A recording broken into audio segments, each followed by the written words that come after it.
Hello guys, Physiofit recovery centre. ये uncle हमारे पास आए थे 1 डेढ़ महीने पहले और वे काफ़ी बुरी कंडीशन में आए थे।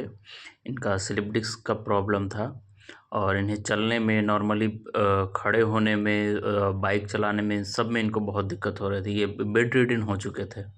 बट ये जब हमारे पास आए, पेन तो इनको शुरू से था, बट ये हमारे पास आए तो हमने अलग अलग थेरेपी इनको दिया, लंबर ट्रैक्शन दिया, हीट थेरेपी दी, इन्हें टेंस लगा, अल्ट्रासाउंड हुआ, काफ़ी एक्सरसाइजेज हुए इन पे और इसके पास अभी एक कंप्लीट रिकवर हो चुके हैं। बस वो 1 डेढ़ महीने जो ये बेड रिडन रहे और हमारे पास आए तो इनका एक पैर अभी वीक है, उसका स्ट्रेंथनिंग का एक्सरसाइज चल रहा है, बाकी ये कंप्लीट ठीक हो चुके हैं।